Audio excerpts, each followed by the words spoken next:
4 of the Proud Boys have been convicted of seditious conspiracy for their role in the January 6th attack. The Proud Boys is, of course, the right-wing militia, and they descended on Washington, D.C. on January 6th in the hopes of preventing the peaceful transition of power, overthrowing the government, and installing Trump as president for 4 more years, despite the fact that he lost to Joe Biden.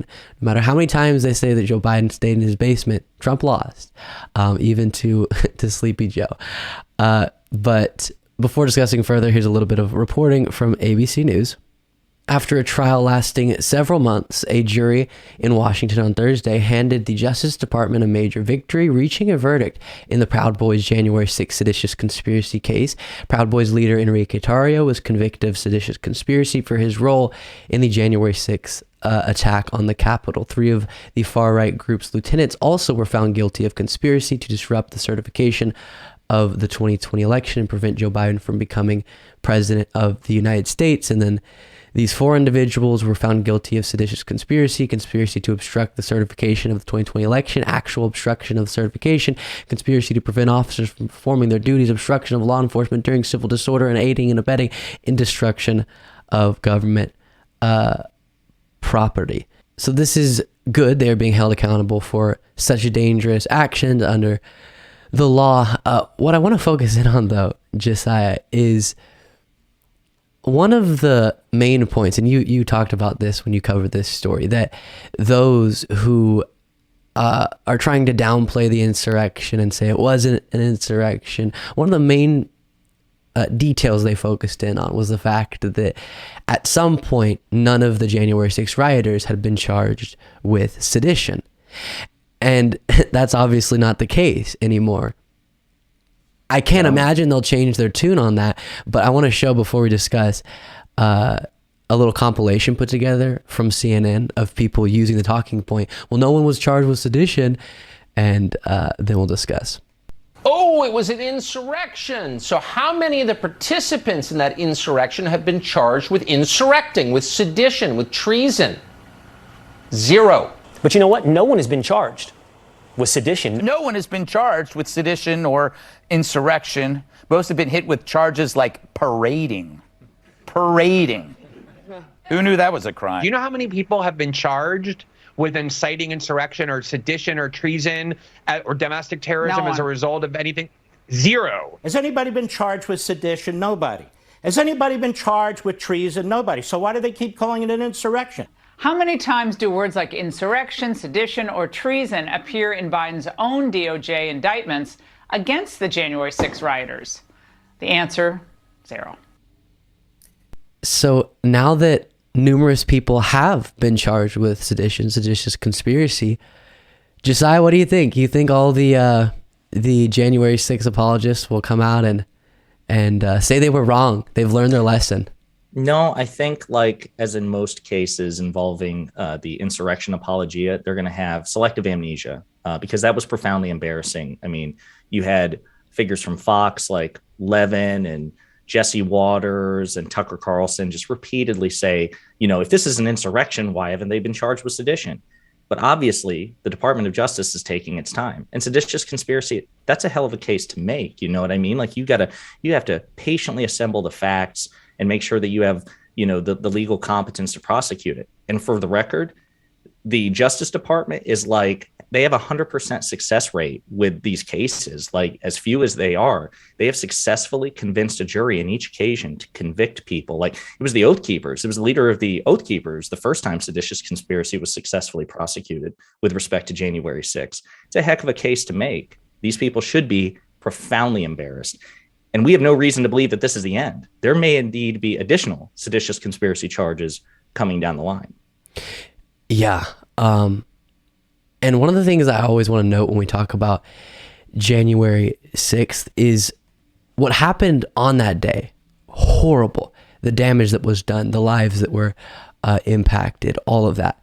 And also what is so crucial, because I think sometimes people who don't keep up so much with American politics maybe, or they don't keep up with the right information about American politics, what they'll say is, okay, yeah, January 6th was bad, but that was a long time ago. Why is it still being talked about? And what's so crucial to understand is like I said, what happened on that day, horrible. But also what was running parallel to that and what that day represented. Because it wasn't just that a riot happened. It was that a riot happened because the president of the United States at the time was telling his followers, a massive cult of people, that an election was stolen that was not stolen. There wasn't evidence for the claims that he was making before January 6th. He had his team pay researchers to go look into the states they were making these claims about and try to find widespread voter fraud, find evidence. They couldn't find it. They came back. Trump said we couldn't find it. After that, I mean, to this day, Trump is still repeating the lies and the very lies that caused January 6th. And so what the rioters were trying to do in overthrowing the government, blocking the process that was going on with Biden's certification, was emblematic of and a part of a larger coup attempt by Trump and his allies, his team, to keep himself in power despite the fact that he lost. And they came up with this alternate elector scheme, and we're going to just pretend like he won and use that as justification to keep him in power. And his followers were trying to do the same thing. Some of them just got caught up in it, but that's what was going on. They were trying to prevent the lawful and peaceful transition of power, as we've seen for decades. And so that's why January 6th is so crucial to talk about as we do on a daily basis so often, because number one, if Trump and the rioters, but Trump being the leader of it all, had succeeded, that would have been the day we lost American democracy. 100%. And if I may, I mean, because you make a compelling case, but this is, some people, I think, in bad faith, just try to consign January 6th to the few fatalities associated with it, and the property damage, which was considerable. It's tens of millions of dollars. But you often hear like deflections about, well, what about the protests during, or the riots during the George Floyd protests? Here's the thing. We're talking about an insurrectionary riot to try to overthrow the government that was compelled by the president of the United States. And people are like, well, you know, we've had disgruntled politicians reject or question the results of elections before. Nowhere near like this. Hillary Clinton conceded the next day in 2016.